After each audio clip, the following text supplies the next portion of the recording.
from far away. All right, are you ready?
My name is Brian Rapaido, and I am co-owner of the Get Down Dance Studio in Japantown, San Jose. We opened the studio in 2016. Me, my wife, Jeannette, and our good friend Siege, he's also a mentor to us. We've been talking about a dance studio for a long time. We've been teaching at different studios and different rec spaces, and I think it was just time for us to have our own space. The classes that we teach are the ones we're really affiliated in, and we are a part of these certain dance communities, meaning going out to the events that they organize. A lot of them are street styles, so we focus on popping, locking, breaking, hip hop, salsa, bachata. So any of those, and you know, even relatives of those dances, like we have someone represent, or we love the community. So we want to offer classes that taught these styles to keep these events going on. So that was the main idea of this studio. The Get Down actually isn't our first studio. We had, me and Jeannette had a studio in 2007 in Mexico. And from there, we had a good idea of how to run a studio and not just teaching at one. I think for a lot of our lives, we've been teaching, you know, hour-long classes here and then drive to another studio and teach for an hour and move. But then that spot in Mexico allowed us to really get familiar with scheduling, marketing, budgeting, even hiring, or even teaching methods, and really how to look at numbers and see what methods worked and how to approach people, and learning different learning styles as well as teaching styles. And then we started to see a momentum and really like, wow, we can really do this. Like, it wasn't just like a part-time thing. But I think right away when we opened up the studio, the first couple months, of course it's gonna be slow. We are very active in the dance community, so just kind of being out there and mentioning we had a studio and just saying, hey, if we offer these classes, would you guys come?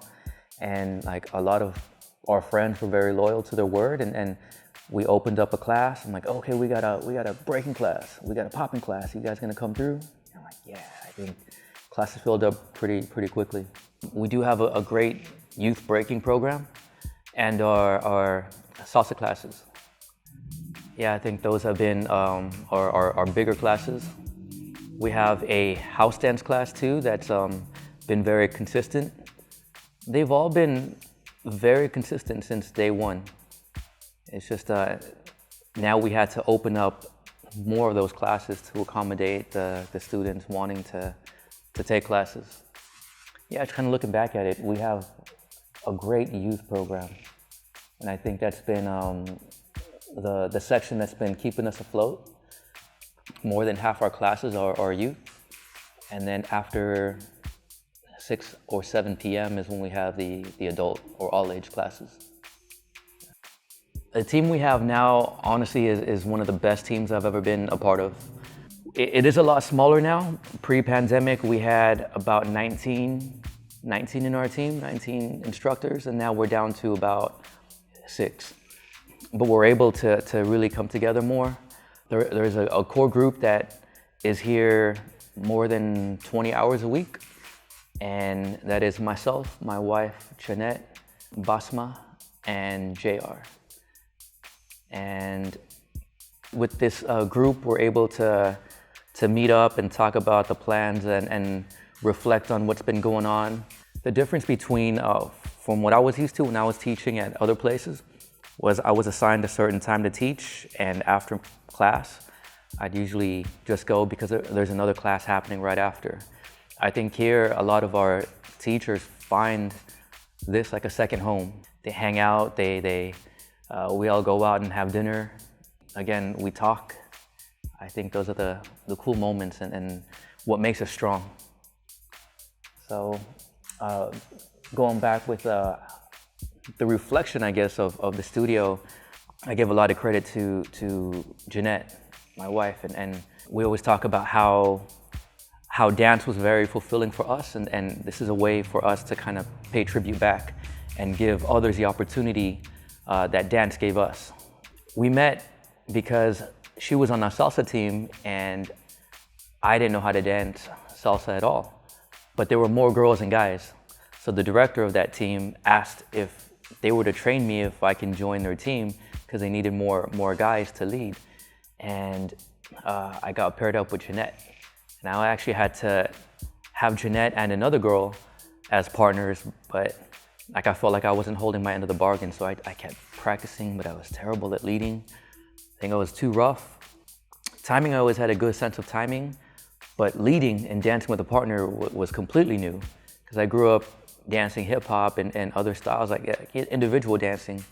And Jeannette started inviting me out to salsa clubs and bachata clubs. And I thought like, oh, she's inviting me, she likes me. But then I found out it was more like, oh, this guy's terrible, he needs to get more practice in. So when I understood that, I'm like, okay, so I am bad. It made me just want to keep learning more. The more I got into the dance community, the more welcoming I felt these communities were. So it made me feel good. It made me look forward to going out. So whatever my day job gave me in terms of like stress, I always felt like I had something to look forward to. So remembering those moments, I want to be that to provide to people, to the students coming in. Like, let us be the relief and forget about your 9 to 5 for now, but let's have fun. We like to focus, like we work really small. Like we like to have a great foundation. For the people who've known us before we opened up the studio and have been here, we do want to focus on them and see their growth as dancers. Learning, maybe they want to tap into different styles, and whatever we can do to kind of open their eyes or open the doors for them to do that, we're here for that. So that way they keep coming back. They feel like they won't plateau as much, and if they do, we can show them like, oh, try it, try this, try that. And every style, again, has a different environment.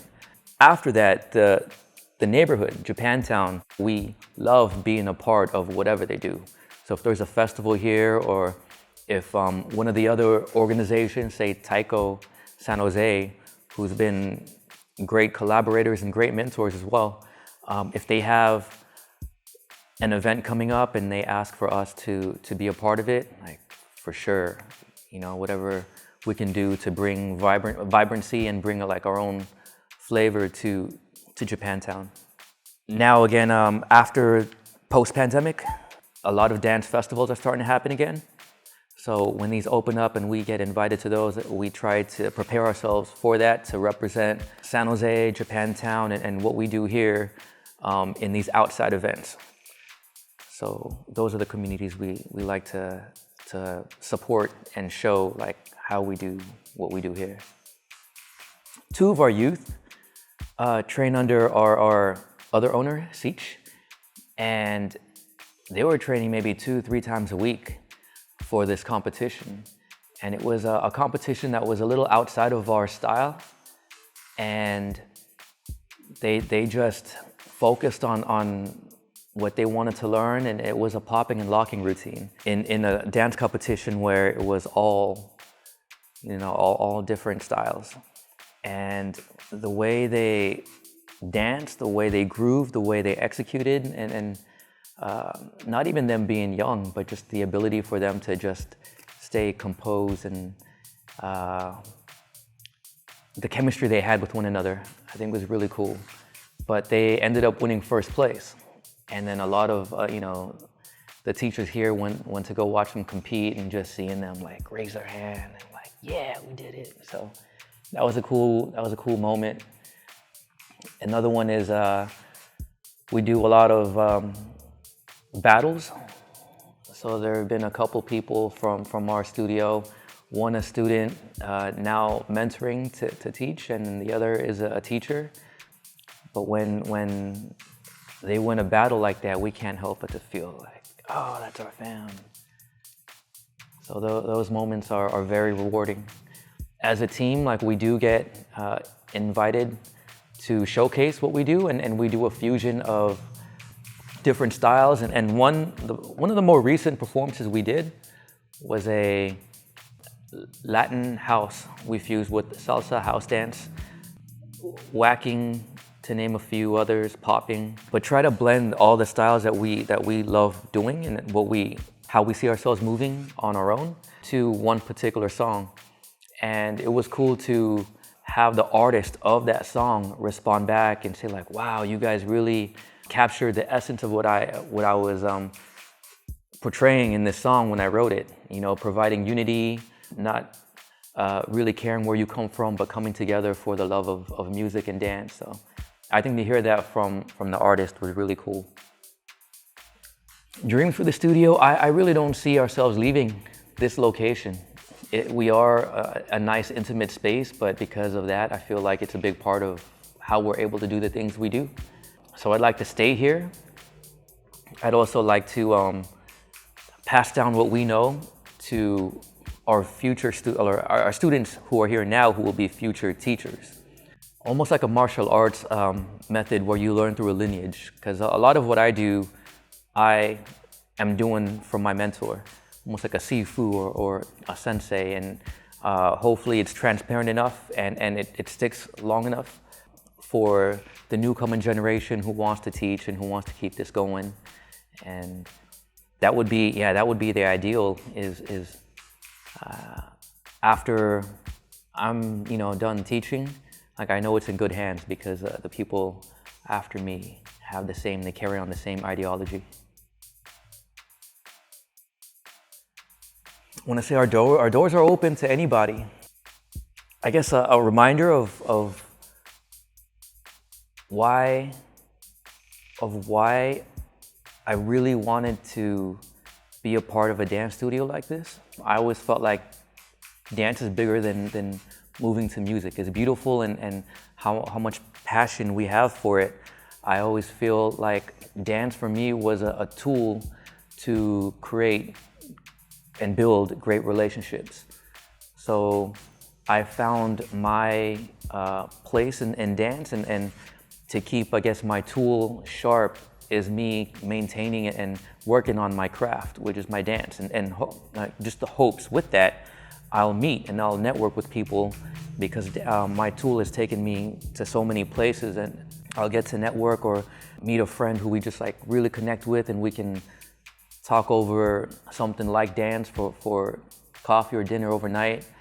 I think that's the beautiful part about relationships. It's like we have the same thing in common, and it's not just me trying to be the best dancer I can be, but I found like a cool place with dance, and it really is a big reason why I have all my great friends around me. I guess I never feel alone when I have like the group of people that we have around me, and the reason is because of dance. So I guess to remind our students like what we do, it is to build community, it's to bring people together, and one of the ways we do that is through dance. I kind of like where this was going about building foundation and great relationships.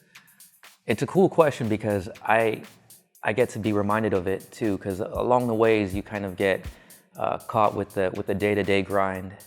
But I really do have that drive to to build communities and make people feel like they can be a part of something.